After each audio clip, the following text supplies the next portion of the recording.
Yeah.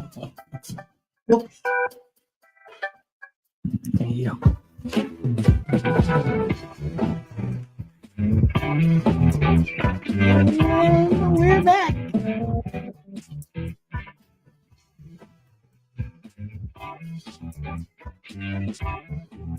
All right, we're back. Live. Hello. Welcome to, I put episode 18. I think that's where we're at. Hello. Of At the Helm with Kelli and Wayne. We're here. I'm Kelli. And I'm Wayne. I thought you were going to say who I was. Why would I say who you I are? was going to say who you were. Why would I say who you are? You tell the people who you are. Tell the people. Tell them. But hello, and welcome back. Yes, welcome for another back. Episode. Always have to get this turned down. And these couple of weeks, the last couple of weeks. Well, hey, Liz, we should bring you on because yes, we were just talking about your race and how important it is to get every voter out. Can we sing you a we link? Just dive right into it. I don't know. But it was a little further down, but you're here. So yes, I'm for real. I want to send her a link and she's here. I don't know. She may even be able to come on. I don't know how you do it on there. But anyway. Text me or Kelli your email address. I can just, if you send me the link, I can just drop it to her. Oh, okay. Oh, okay. Send it to you how? Send it to you how? Send it to me in I don't know, Messenger. But again, folks, this is how you get to see the sausage being made in real time. So we came on. We were going to talk about a lot of things, and then we see one of the people, the elected officials in our area, hopped on the live. So we were just going to try to chat with her. Yes. If she was interested in the chat. Yes, if she's interested. So where'd you send it? I sent it to your text message. I said, send it to me in Messenger. Oh, sorry. So how's everybody been? We're getting there. How's everybody been? Because clearly we can't multitask, do two things at one time. We can have a conversation. So realize this week that Thanksgiving is next week. We are like, oh. Is anybody ready? Who's ready? Who's ready? Liz, as soon as we get it, we're going to get you on. But who's ready for Thanksgiving? Like my son mentioned it this week that Thanksgiving was Thursday. And I was like, what? Yes. Did they move it? Thanksgiving is, I'm not ready. Yeah. Like, I feel like I should have at least another week. Yeah. And you know what's weird? For Thanksgiving. Things like that. Every year somebody says it sneaks up. It sneaks up. We normally don't say that about Thanksgiving. We normally say that about Christmas. But I mean, even Christmas is the same time. Sometimes we're ready. Most of the time we're ready for Thanksgiving. But it just seemed like Thanksgiving came so fast. Yeah. But I mean, this year, Thanksgiving and Christmas are the same time every year. And I guess you could have just sent it right on to Liz. But yeah. Yeah. So yeah, it's the same time every year, but Thanksgiving is coming up. And we are getting prepared. We're getting ready. Hey, Naroshi, Mr. Eric. Naroshi had another,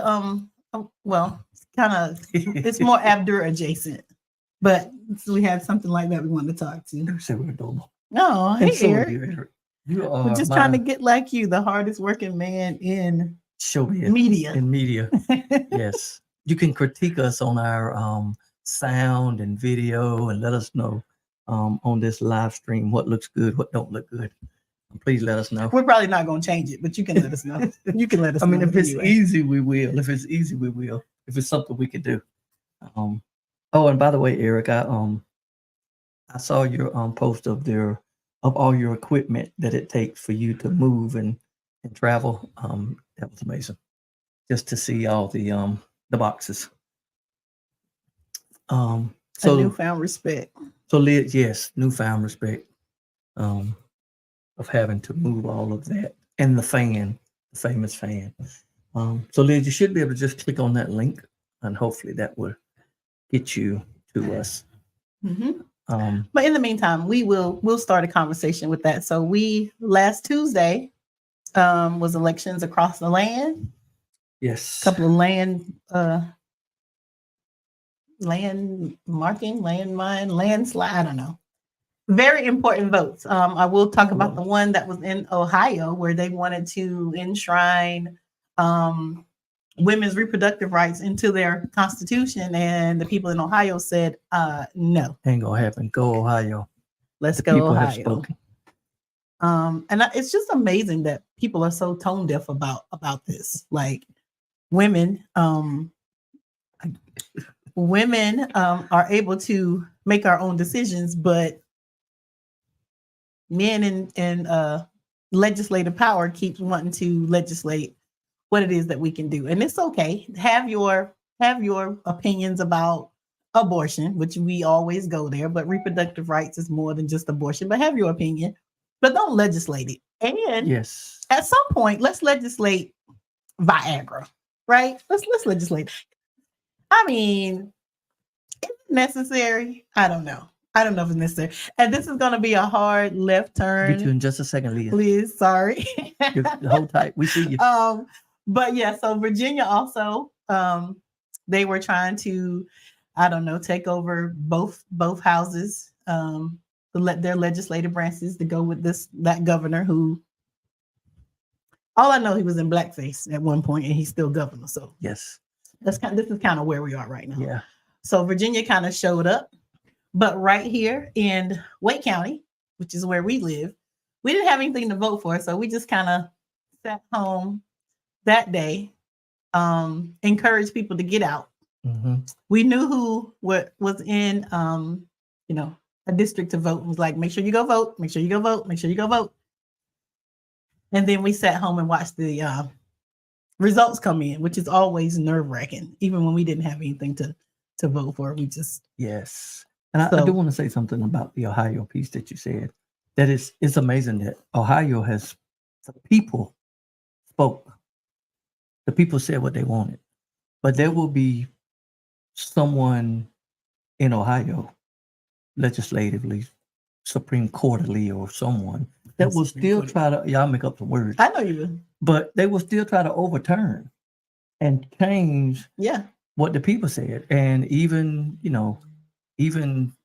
nationally, people have spoken on that same issue. And the Supreme Court still decided to rule not in favor with the people. So it's just amazing how they just do what they want to do. Yeah. So every now and then they need to be reminded that they were sent there by the people to work for the people. Yes. So, but I mean, it takes a while for them to get it. Even now, they still may not get it. But what we have to do is keep showing up. We keep showing up. We keep letting them know. Keep chopping in that same spot. Keep chopping. You hear us, or you will step aside and we'll put somebody in who will hear us. So yes. This seems like a better segue now that we can bring on. So at this point, we will bring on Miss Elizabeth Parent, who ran for Town of Commissioners in the local Wake County town. Hey. Hello. How are you all? Good. So been a long time. Uh-oh, can you guys hear me? I can hear you guys. I can hear you. Can you hear us, Liz? Oh yeah, I can hear you. Okay. And we can hear you. Yeah, we can hear you. Okay, good. All right. Yeah, so it's been a whirlwind. Tell us about what's going on with your race. What you were running for, kind of what your platform was, where we are, when we'll know, all of the good stuff. Oh yeah. Well, a little bit about me. I'm a mom. I have 3 little boys, and I am a honeybee keeper. I live in Fuquay Varina, and I was raised in a small family on a small family farm in rural Washington State.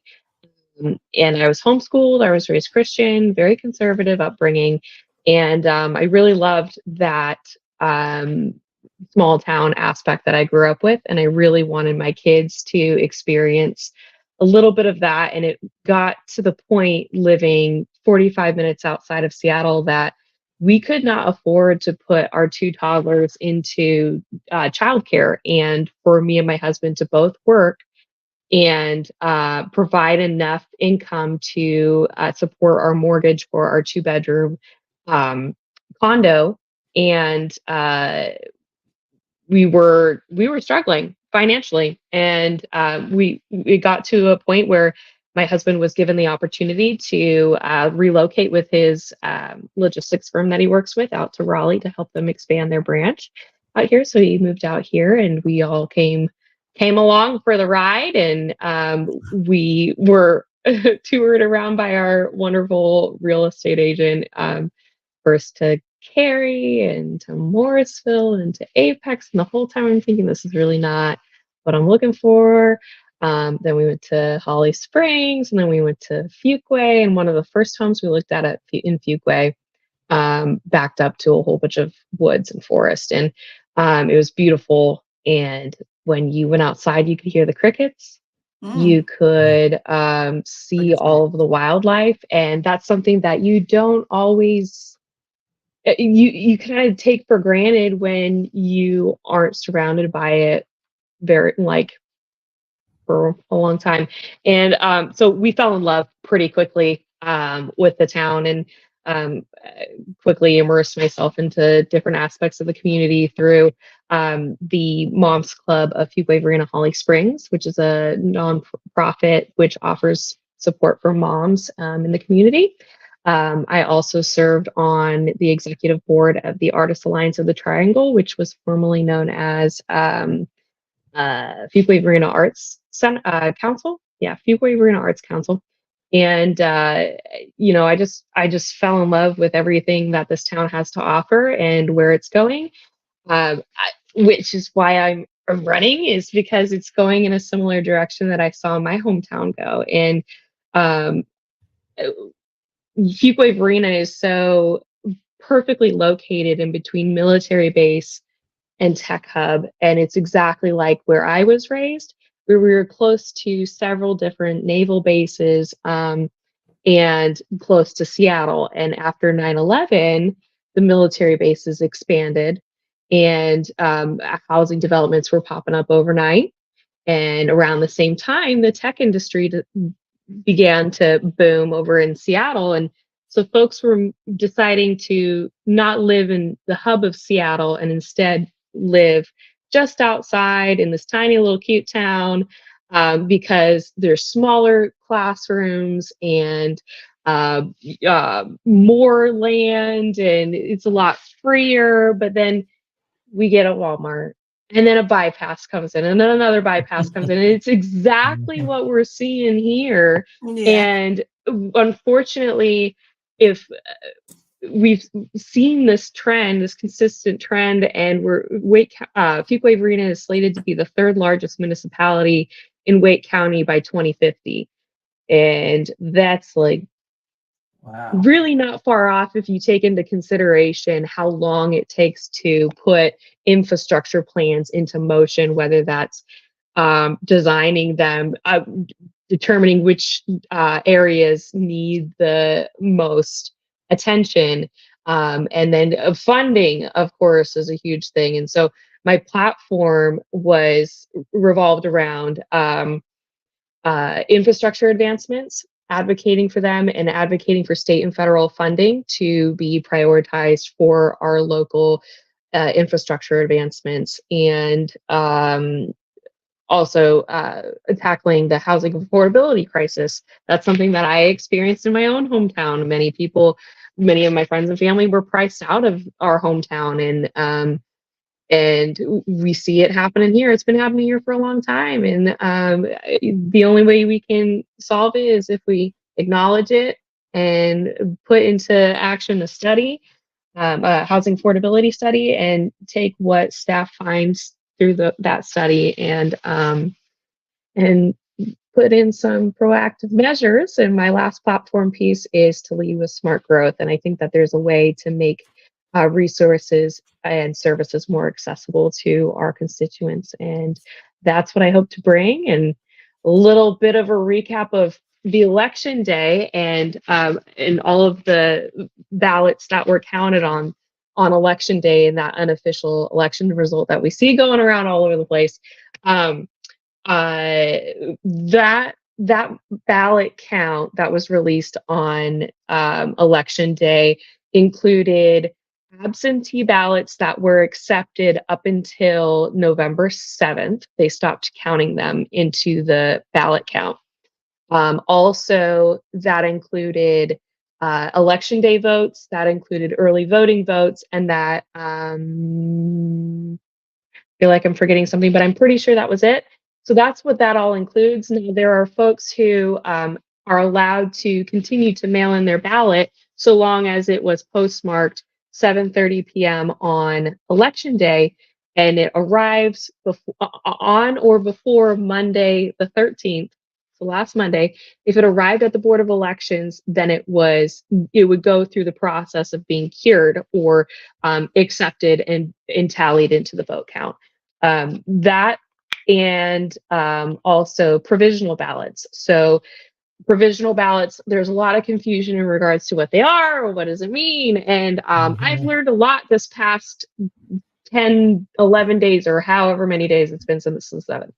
But I learned that when it comes to provisional ballots, we've seen a lot of cases throughout the state where folks with the new election laws, if you go in to vote and you are missing an important piece of information that allows you to vote, for example, oh, you may have just moved and you didn't update your voter registration, but you're within a period where you could not have changed your voter registration in order to vote where you just moved to. So you would, in that case, you would be given a provisional ballot. Or in the case where we see these new election laws with voter photo ID, that I noticed a lot of folks who didn't come to the polls with a photo ID in the data that was released last Friday. And one particular situation is actually a pretty crazy situation, but I'll get into that. And this is wild, but so say you go to the polls without a photo ID. What happens is they say, oh, well, okay, we're going to take you to the help desk. At the help desk, they say, okay, what do you need? What is the reason why you can't vote? And if you say, well, I don't have a photo ID that is valid, then you're not going to be rejected. You can still fill out a ballot. And in that case, you would be given also a ID exception form that you would fill out in regards to whatever reason on to why you don't have a photo ID that is valid to use, whether that's a disability or, for example, the woman I knocked on her door today at about 4-something p.m. and ballots could be counted up until 5 p.m. tonight. And at 4 o'clock, I knock on this woman's door, and she's a Republican. And it just so happened, I actually know her.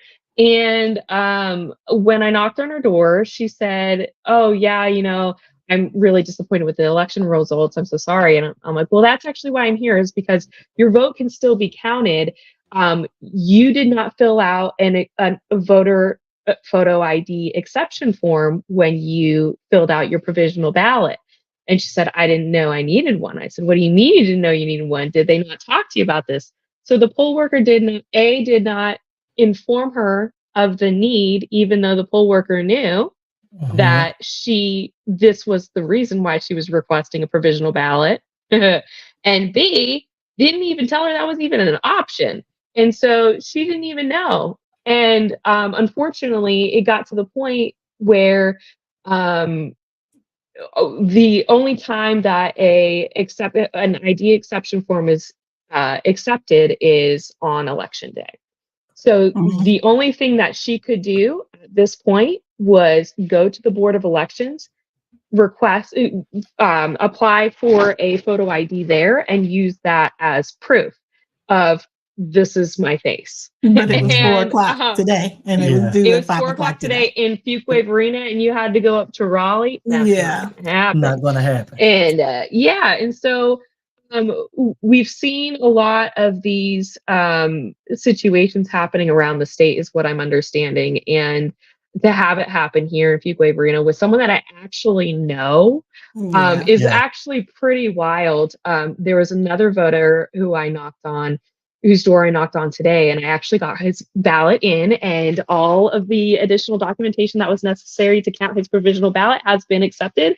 So on So they're election going to count day, provisional ballots. They're still counting them. They're counting them up tonight. Till tonight, we'll know the results of your race when? Tomorrow at 11 a.m. However, I have also requested a recount. So that recount is because we haven't even tentatively said tell us the margin between your race, between the race. So it started everybody out. came. We Tuesday night. We're waiting for the numbers to come in. The numbers came in, and your Tuesday race said night. Mm-hmm. My race said we were 28 votes between us, which was 0.49. 2,800 votes. 28. 28. 28 points. Yeah. Mm-hmm. 28 votes. Which precincts. Is how many precincts were in Fuquay? There's technically 14, but one precinct only has 2 voters who are registered in Fuquay Arena and can vote. But that would be interesting. Did those? Well, did we have 100% at a that number precinct? of times? I have knocked on their door a number of times, and they do not vote. They have election. A whole precinct to themselves, and they don't. Yes, vote. They do. Yes, and we talk about 14 precincts, give or take, and 28 votes. That's like 2 people per precinct. 2 people per precinct. Right. So if we're less. And we always say voting is not the end all be all. Like for us, voting is maybe number 6. We need to, like right now, what you're talking about with people not knowing what it is, we need to organize people first. Then we need to educate people. Then we need to get them mobilized. We need 110,000%. Then we need to let them know what it is that we want, because we can't keep having these elections and say, well, both parties are the same. We never get anything. Tell me what you asked Liz for, because that's what I'm gonna do. I was like, Liz, remember we talked, and this is what we talked about. And you told me that Fuquay was going to be the 3rd, biggest county in Wake County in 2050, and I'm sitting on 401 right now in 2023. Like, what are we doing about this? hold elected officials accountable. That's really what it comes down to. That's why we have the democracy system that we do. So this whole process coming from 28 votes. Mind you, 20 votes that were cast were write-ins. I saw that. That would have made I don't know if 20 would have been better or 8 though. I know. but I know. To your point though. Why why would you So everybody has that right, but I saw how many votes were between us, and I waited until the data was released on Friday-ish, and I dug into it, and I identified, okay, these voters are voters that need assistance with their ballot. I need to prioritize my time and my effort on ensuring that I can assist these voters regardless of affiliation, regardless of leaning, regardless of whatnot. Every vote matters. This is a nonpartisan election. It doesn't matter. Everybody's voice should be heard and taken into account when folks are going to be living. Their daily lives are going to be affected by the decisions that these people make.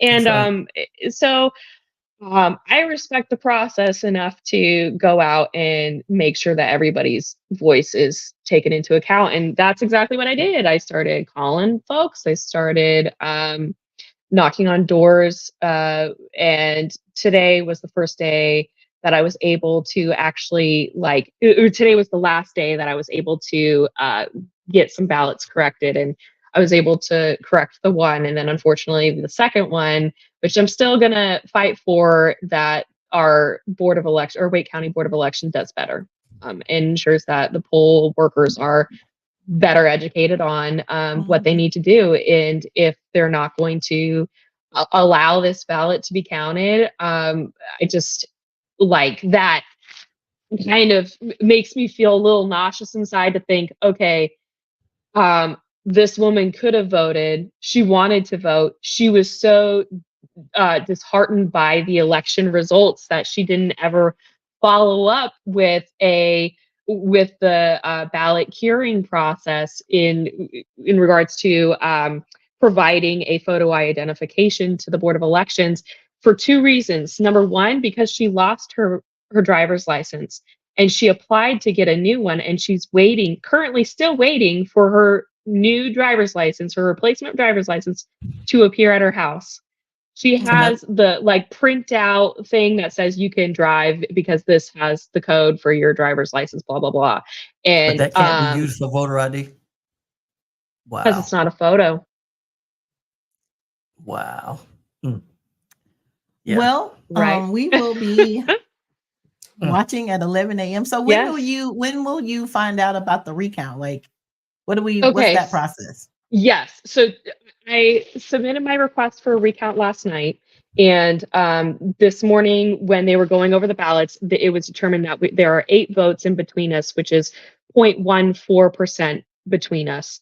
And currently, and then tomorrow, when they go to what they call canvass the results, they basically certify that this is the result. And when they do that, they will then also take into the account the voter that I was able to provide their documentation on time. So that ballot will be counted, which would bring us down to 7 votes between us, which I believe is 0.13 or 0.12, somewhere in there. And yeah. And tell me about it. Exciting elections can be, y'all. Like, it's like you gotta get out here. But Liz, I appreciate you running one, because I know that I would never. That's not something I would ever do. But I appreciate people who But why? I don't have the temperament for it. Like, I already know I don't have the temperament for it. Like, even what is the temperament that is needed? What is the temperament that is required? So let me tell you what I don't like. Okay. I don't like when there are, politicians and I know that they want every vote, but they spend so much energy trying to convert voters that are never going to vote for you. And then you end up isolating me because you're so intent on chasing them.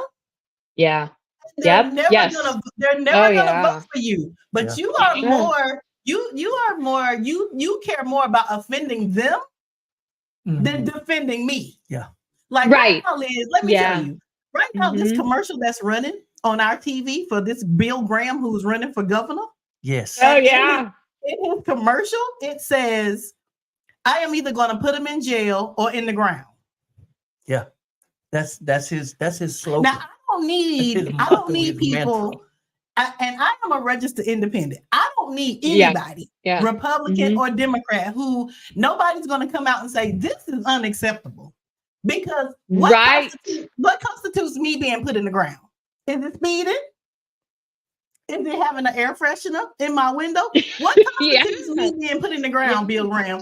But these politicians who don't want to offend the people who are probably going to vote for him, they're not going to vote for you, sis. They're not going to vote for you. This is what I keep saying. Right. But y'all keep chasing these voters, and that makes, if you can't tell, that makes me mad.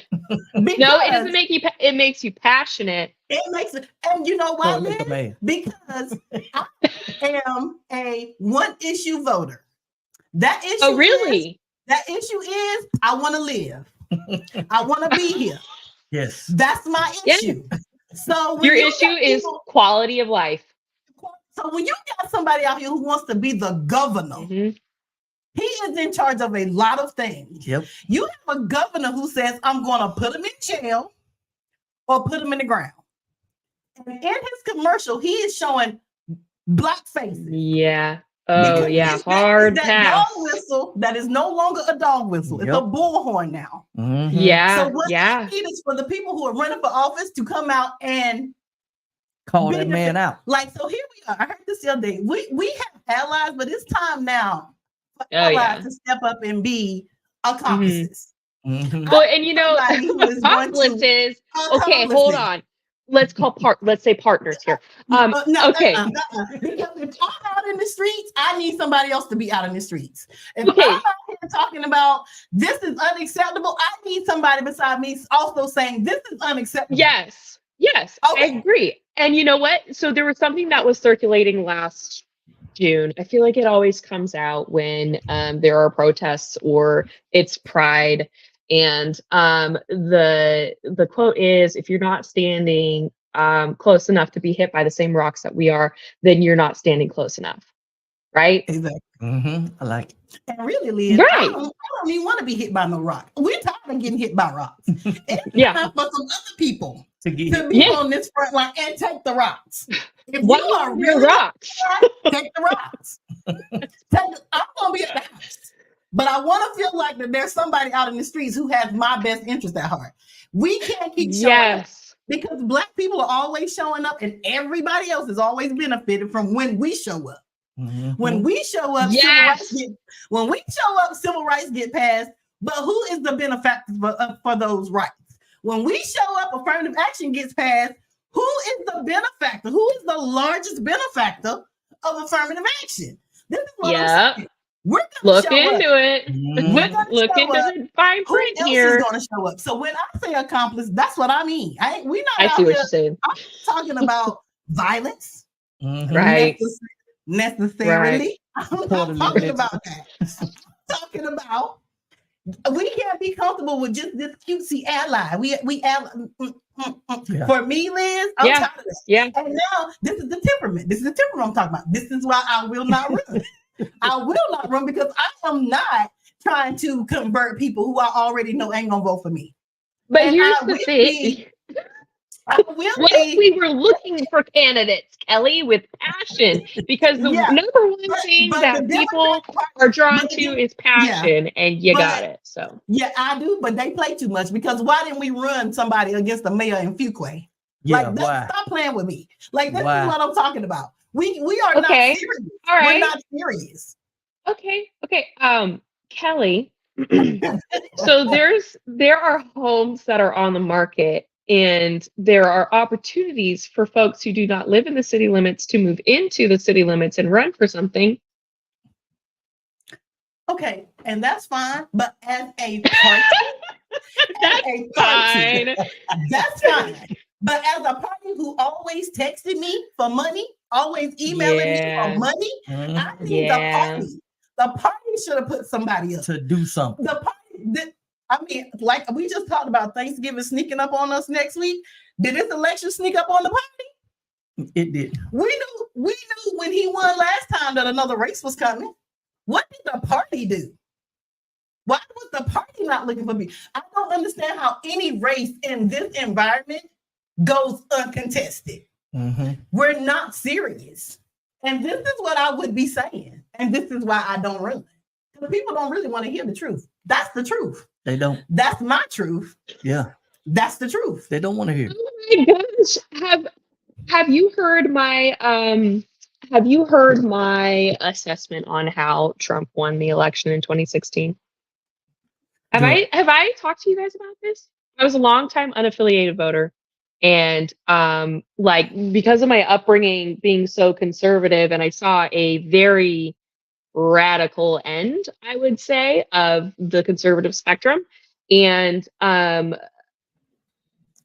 okay, I'll start with my spectrum.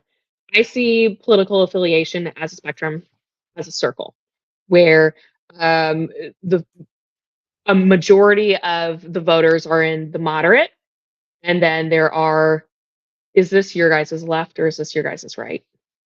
It don't matter. We just okay. So a majority of the population voters is in the moderate, and then we have the Democrats, the Democrats, and then we have the Republicans, and then we have the radical left and the radical right, and they meet. And I saw that growing up in the homeschool community that my family was a part of, where you have the crunchy granola Pacific Northwesterners who say, I don't want my kids, the Pink Floyd homeschoolers, my kid's not going to be another brick in the wall, and we don't need no education, and we don't need vaccines. We have elderberry syrup for that, and we sleep with potatoes in our socks at night. And I'm not judging. I'm just saying things that I was that I saw happen. But and chicken pox parties. Okay, so that was the radical left. That was the crunchy granola left. And then the radical right that I was raised around was, we will homeschool because we don't want our children indoctrinated in schools. And the crunchy left was, we don't want our children institutionalized. And then the radical right, we don't want our kids to have vaccines because we don't trust the government. It's too much government control. And then the crunchy granola left, we don't want vaccines because it's not something that's meant to be put into our bodies. And they do meet on many, many issues, just like the majority moderate. And what folks often hear, yeah, right, moderates has always been the problem. Yeah, those are the ones. Right. And but the short about answer to this is why Trump run is propaganda. And Black people was a huge target of this propaganda. Yep. And we didn't show up. A lot of us didn't show up. Now, okay, let's talk about why there's no show up. There's no show up because what has been done, first and foremost. Right. Where's the accountability? We find ourselves in this catch-22. What do we want done? And if we don't vote to put people there to do it, how is it going to get done? Then we just keep complaining about nothing being done. Right. But then we're not doing nothing. Right. But I want to stop just short of blaming Black people, because a whole lot of Black people didn't show up either. The moderates. The moderates. The moderates. And okay. Those are the people who say, and what we have to understand, what I understand is white moderates going to be all right. They're going to be all right. Yep. I don't care who the president is. But they keep pushing this propaganda. They keep pushing. They keep pushing. You put Ice Cube out in front. You put Ice Cube in front of us. You put Lil Wayne in front of us. When do they do that on the other side? Who is the celebrity for the Latino community? They send them to the White House. They put them. They only do it because I understand our power, and they understand our power. But sometimes we don't understand our power. Right. So yes.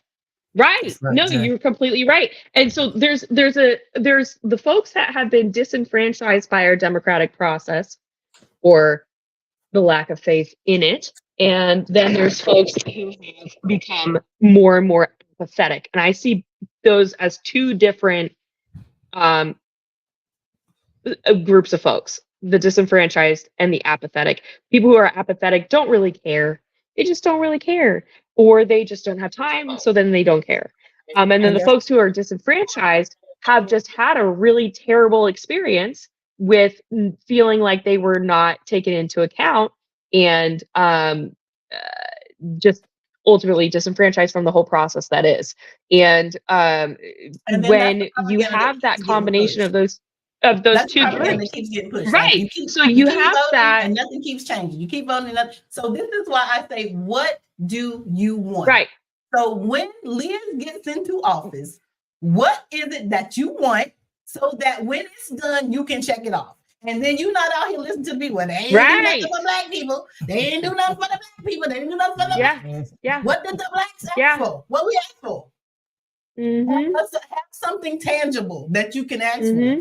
And voting, again, is not the end all be all. It is one thing in your toolbox. So after you cast your vote, go find something else to do. Organize. Get ready for the next time. Right. I mean, you have to educate yourself, educate your family. Voting is plan ahead. It's down here. We all have the calendar too. What organizations do you belong to? Are you able to push them? What are you using their power to get things done that you want to get done? Voting is not going to change anything if we don't show up. Right. Voting is civic duty. Voting is an absolute bare minimum of someone can do in a democratic process.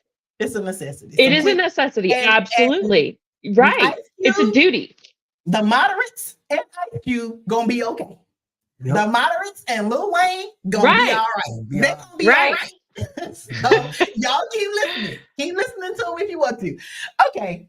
Well, this is not what we plan to spend our whole show on, but this is the information that people need. I love it. Like, this is these fun. Are conversations that people need to be had. These are conversations that need to be had. Right. Because it is because yes, and because when we look at the 2016 election, there were 80,000 votes between 3 states that gave that party the electoral college. 80,000. So when we're talking about numbers that count and how, how every vote counts, it again, like you said, we have to organize, we have to mobilize, we have to educate and make people understand that again, voting is not the one fix all. It's not going to fix everything, but it's part of this process.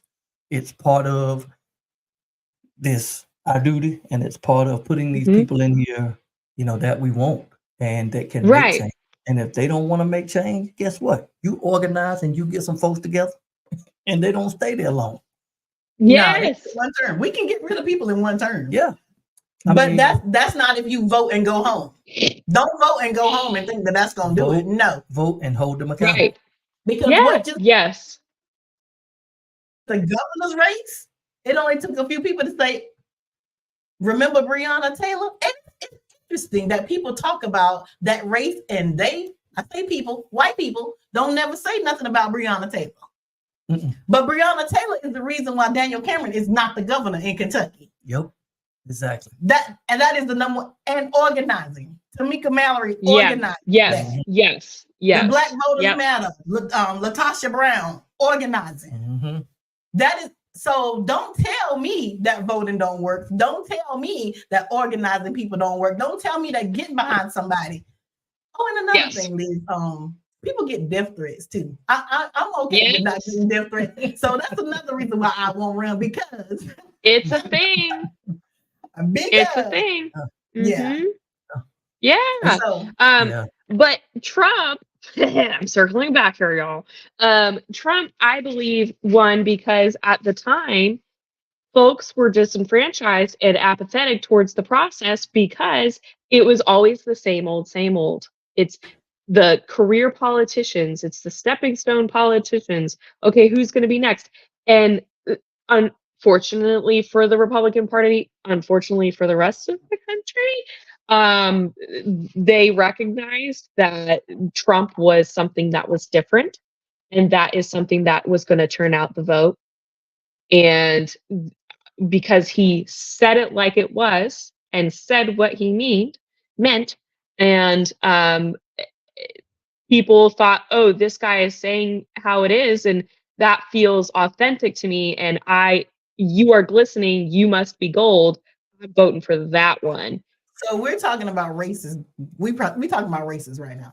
He won't say nothing that resonated with me, and he won't say nothing that resonated with no people that I knew. Absolutely, yeah. So it was racism and it was sexism. Sexism, ableism, all the isms. She did not run a perfect race. She was the most qualified of the two. But the propaganda said, remember she called y'all these super predators? I mean, what office was she holding? And what office was she holding? It was also candidates, like you said earlier, who, even though they loved the words he was saying and they glistened over all the words he said, there were candidates still trying to win those people. They were trying not to offend them. They were trying to, we want to be nice and we don't want to offend. We don't want to offend. Yeah, no, just be your authentic self. Yes. And then let the voters decide. That's it. Yeah, that's it. That's what it should be. That's what it should be. And you were talking earlier about Kelly about like what the party can do to organize and whatnot. And like I hear you, and I know that there are several of us barking up that same tree saying the exact same thing. And unfortunately, it's come down to a solid couple dozen of us in Southern Wake County who are doing everything, to the point of I was the one who pulled this data for the provisional and absentee ballots. I was the one who dug through it. I asked the party for help numerous times. And did they help?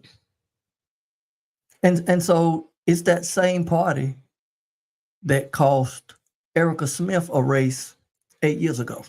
Or how many when she ran? It was how many other candidates have lost because of lack of organization, or what I like to call uncoordinated campaigns. Yeah, not getting behind them. Right. When they didn't let Vice President Kamala Harris come and on behalf of Sherry Beasley? Seems like everywhere that Vice President Kamala Harris went and supported and put her weight behind all of those candidates, guess where they're at? They're in office. And the ones who said, "Oh no, we don't want to offend people. We want to be nice and warm and fuzzy." No, be you, be authentic. They're doing the same thing I'm doing. What I learned from that is really there are no experts, because of course not. There are no experts. No, because, never. Yeah, we should be saying Senator Sherry Beasley right now. We should be. But people think they're experts, and people listen to those people. And then here we are. So here's my question, Liz. So we're gonna find out tomorrow what it is. We know that there's a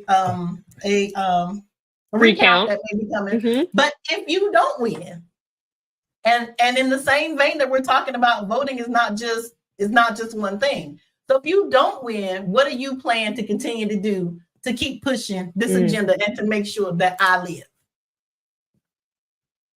I will be the first gentleman. Have you seen that newscast? Have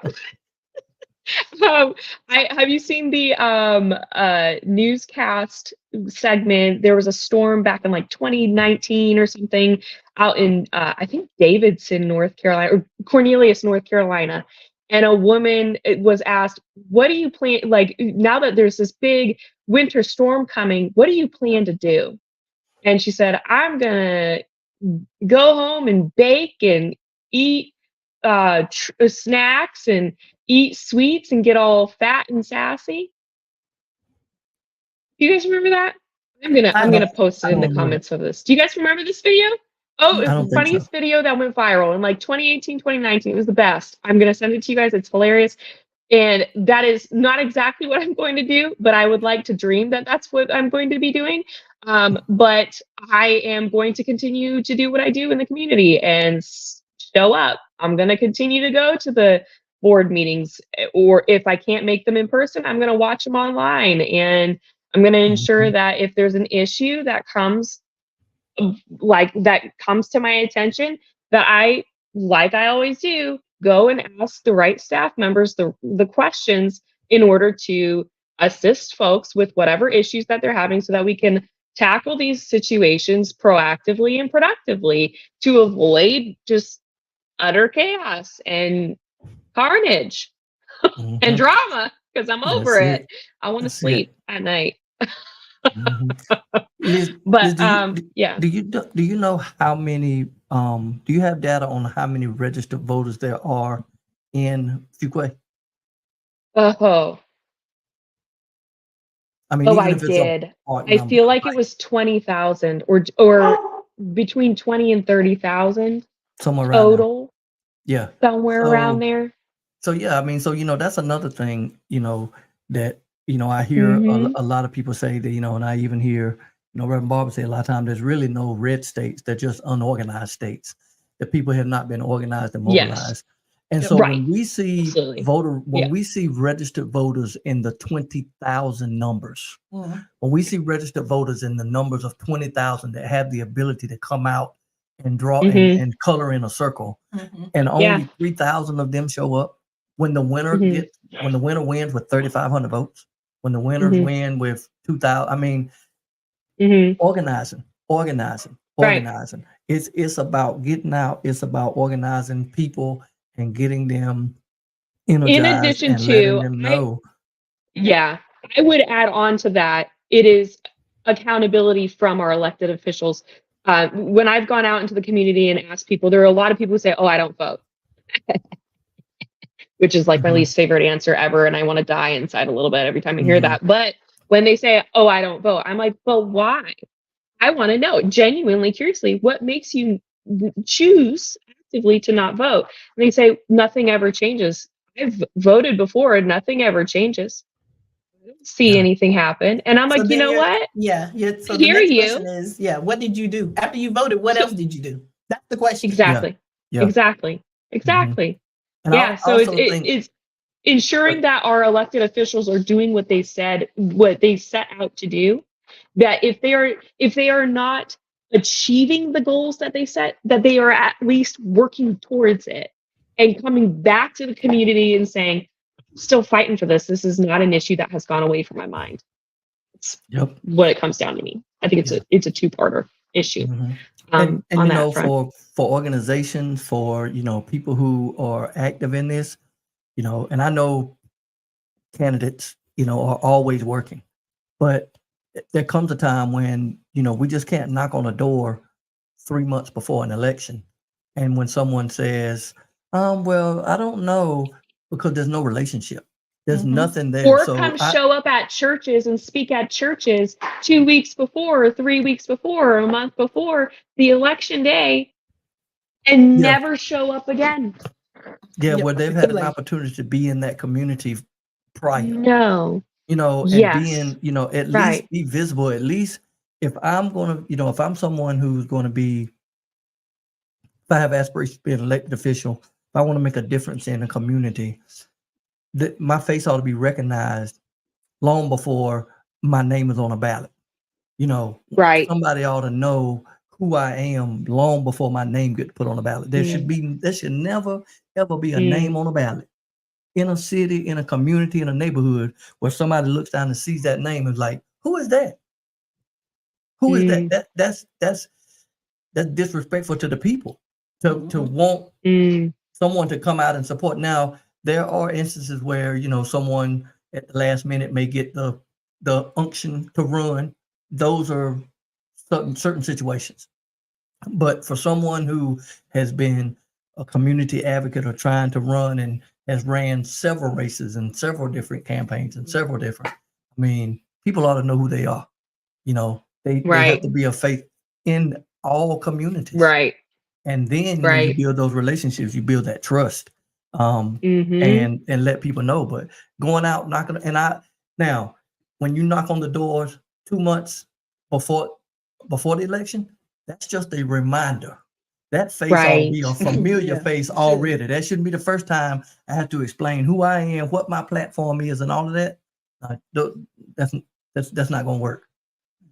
So what I'm hearing is that you guys should be campaign strategists, and you should. Well, I'm gonna need your resumes, and I'm gonna submit them to some folks who might need. What I need is for people to what is it that they put when they have job posted and it says experience commensurate with education. Just because I never ran a campaign and because I never won one, don't mean I don't know what I'm talking about. Y'all better listen. Yes, and that's another really fantastic point that I would like to touch on is qualifications. That is something that I've consistently over the years has been asked.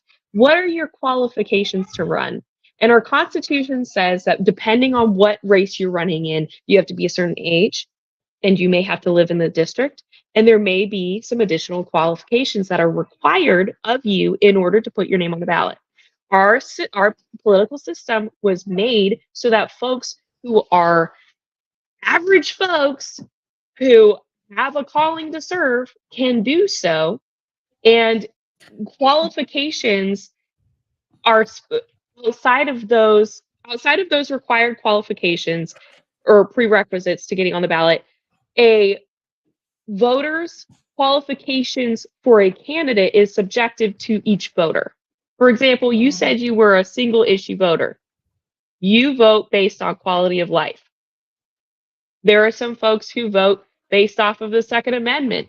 There are some folks, and I've met a lot of people that base their vote off of the Second Amendment and base their vote off of military or public safety or healthcare or education. And what for someone a voter who prioritizes education as their priority issue, they would like to see someone with the qualifications of an educational background. That's what would make them vote for them. And it's unfortunate that that's kind of the way our society is, but at the same time, that's why I always harp, run with who you are. Run with what you do. Run with how you behave and your values and your morals. And that's all that ultimately we should be basing our decisions off of at the end of the day. And hopefully, I was as transparent as I can be and hope to be on the campaign. Yeah, and also, and we got to go. This is just I an know. hour show. I'm sorry. This was fun. I do want to say, you know, it's interesting that how when experience plays a role, and I agree with that. Mm-hmm. It plays a role so many times. Many times, but at times it doesn't. Because when you have a Herschel Walker against a Raphael Warnock, when you have 70 million people vote for someone that had a TV show, when you have people down in Alabama voting for a football coach, these people don't have experience, so it's not right. And that's the difference. Yeah, the difference in the two different parties, the two different affiliations. These people will vote. They don't care. They want power and they want position. Yeah. And they are willing to do whatever it takes to get that. And we, again, there's a group there's a line that's trying to be nice, and we want to make sure someone has the qualified background, and we want to make sure, and they will not or the purity testing. Be bold enough to say right. And today, George Santos had to say he's not running again. I know. But wait, we don't let that man do a whole term. Yeah, a whole and that might not even be his real name. Yes. This is where we are. That's what I'm talking about. We don't even know who he is. And we have let him sit in there for a whole term and make laws. Yep. And why have there not been at least 49, 48, whatever the numbers of the House and the Senate are now, why aren't those people constantly over the last couple of years? They should have signs protesting in the gallery weekly. Get George out of here, whatever his name is. You know what? I think we should petition Jeff Jackson for a TikTok on why. I mean, yeah, because, it's not enough. And then, they have all of these issues. And there's probably a lot of those folks going out to eat with George. They hanging out with George. They laughing. They pat him on the back going down the hall. Because I don't have time for that. That's another thing. That's another reason why I'm not going to run. Because what we going to dinner for? Yeah, why? We don't have nothing to talk about when you out here trying to kill my people. Yeah. I do not want to break bread with you nowhere. And I see, I'm going to say y'all because you're trying to be in it. I see y'all. Y'all, I mean, when I heard Sonia Sotomayor say that she was friends with everybody on the Supreme Court, we go out together, and I was like, you hanging out with Clarence Thomas? Nah, that's a problem. And not just Clarence. Oh, but I mean all of them. Not just Clarence, because this is why we have this voting situation that we have now, because they, struck down these things with the voting rights yet. So you breaking bread with these people, and this is what I'm saying. I need people who gonna be concerned about me living. You're right. So yeah. All right. This was fun. We should get some tea sometime again soon. But to me, these are the. I want to say one more thing about Liz. You were talking about when you were talking about the people who are able to run. It's really not set up for poor people to run. I looked in running when I didn't know better. I didn't know any better, I was gonna run. I was gonna have to quit my job, and I was gonna make $12,000 a year. That's it. I had 4 children at the time. Was anybody? Yeah, 4 children. I had a mortgage. I wanted to drive. I wanted to eat. We like the lights on. But water's nice. Going to have to be able to live off of $12,000 a year. So it's been set up so only rich people will be in office. And the argument for that is that it shouldn't be based on money that people run for these positions. Yeah, it is. You're right. But it shouldn't be. And if we get some people in there who can live off $12,000, but who also want people to make a living wage, let's give people $15 an hour minimum. Yes. Those are the people we need to put in there. Yeah. Yeah. But where we going to find Yep. Anyways, guys. Okay. This is great. We should do this again sometime. Yeah. Again, come back and let us know we'll see tomorrow what happens with the count. The recount will likely begin 2 p.m. on Monday, so mark your calendars. So the recount will be over Monday. On Monday at 2 p.m. Yep. And it's open to the public. Even tomorrow, the meeting at 11 a.m. is open to the public. Everyone can come. It's at the Board of Elections and Wake County Board of Elections off of New Hope Road, I believe. Mm-hmm. And pretty easy, pretty nice. And hang out with me because I'll be there all day, probably. So will they run all the ballots like back to a machine, or are they going to like hand count these ballots? What are they going to? How are they going to do it? Every single ballot in Wake County, I believe it's every single ballot in Wake County will go through the machine again. And they do about 10,000 ballots per hour.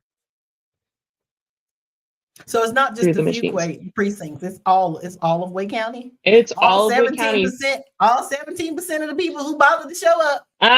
You heard it. All 17%. So that's a whole nother. Count all those ballots again. Yeah, Wake County has 243,000 registered voters.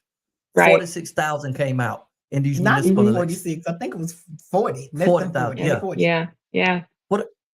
Yeah, 40,000. 40,000 came out. And these people are taking over school boards, people taking over city councils, and putting all of their, their ideologies out there.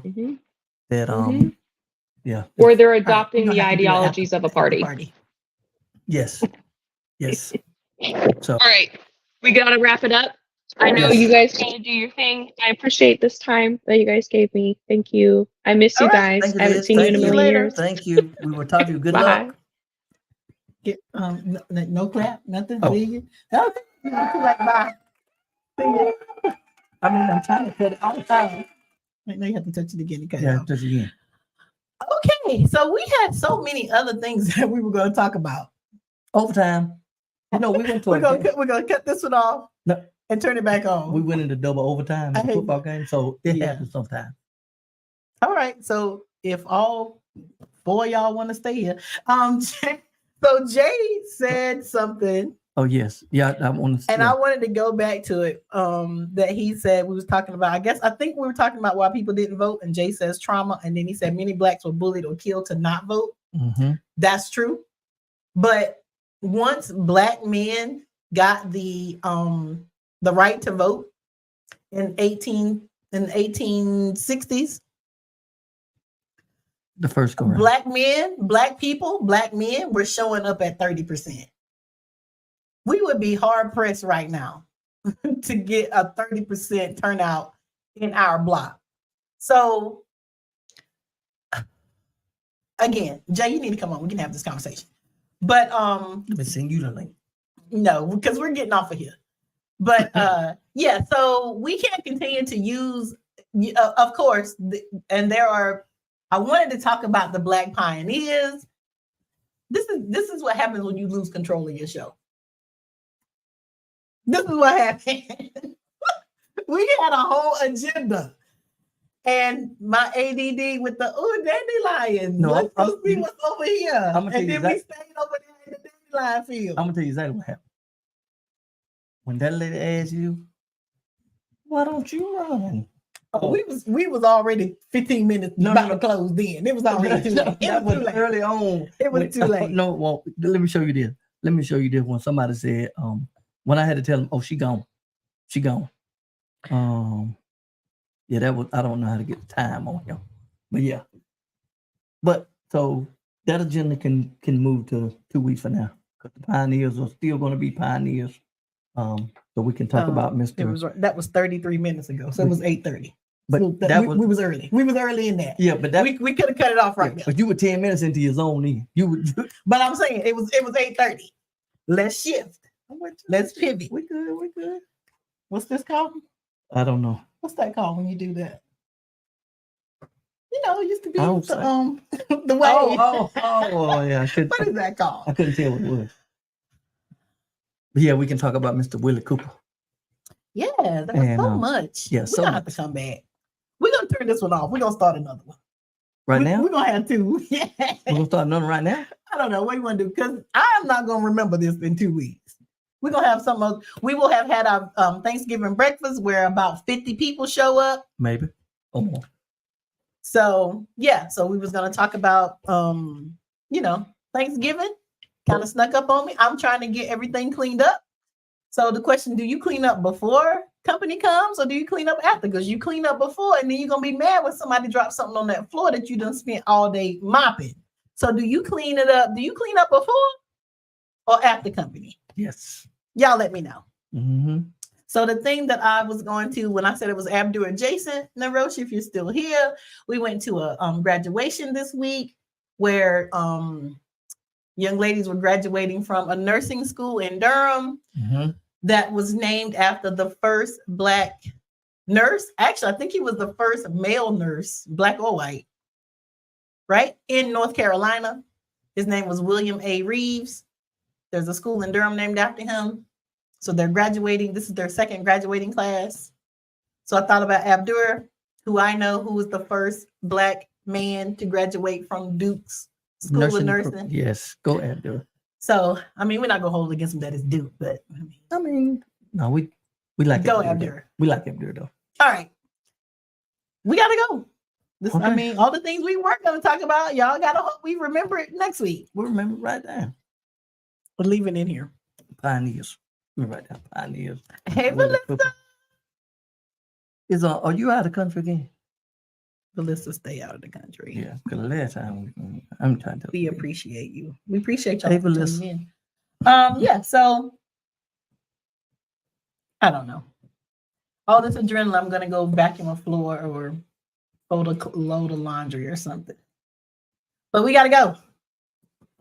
Cue the music. All right. Is anybody still who's on here still? Cordev still here. Appreciate you. I can't tell. Probably Jay, Melissa. Jay, Melissa. Yeah, appreciate y'all and all of those who were on here in the past. My wonderful. Y'all come on TikTok. We can finish talking on TikTok. That's where the after party is. Jay, you got that right. The after party is on TikTok. Yep. Y'all follow me at Southern Kel. Move the party on over to TikTok. We'll finish it right there. Y'all can't talk back, but you're not really talking back here either. But you can comment. Yeah, you can make comments and we can be on delay. But we're going out of here. But we'll be on TikTok for a few minutes. After party's on TikTok. It's the TikTok after party. Oh, put it in the It's the TikTok after party. Put it in the chat right quick. What? My name? Your TikTok thing. Follow me handle. at Southern Kel on TikTok. I'm on TikTok. We may talk about some other things on TikTok because TikTok, it don't save. So what's said on TikTok, gonna stay on TikTok because we can deny it after about 24 hours. I didn't say that. I'm gonna delete it. She loves TikTok. I ain't say that. You say none of that. All right, I hate to leave. Hate to leave good people. But we must. All righty. Let somebody say don't go real quick in the chat. We're going to go anyway. Let somebody real quick say don't go. We're waiting for y'all. Who's on TikTok? Somebody's got to get on TikTok. I don't know the people on TikTok. I don't know the people on TikTok. So. All right, so I made us a little bit of note. There's somebody. All right. All right, we out.